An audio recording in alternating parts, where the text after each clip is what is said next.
गुज़िश्ता बरस international cricket में debut करने वाले कौमी क्रिकेटर जाहिद महमूद की वालिदा इंतकाल कर गईं। जाहिद महमूद ने वालिदा के इंतकाल की अफसोसनाक खबर माइक्रो ब्लॉगिंग साइट ट्विटर पर दी।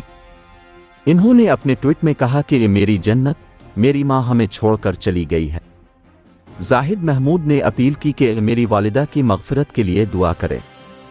कामरान अकमल और आबिद अली समेत सोशल मीडिया सारिफीन की जानिब से जाहिद महमूद की वालिदा के इंतकाल पर गहरे दाके का इजहार किया गया। कप्तान बाबर आजम ने भी ट्विटर पर उनकी वालिदा के इंतकाल पर इजहार अफसोस किया और उनकी फैमिली के लिए सब्र की भी दुआ की।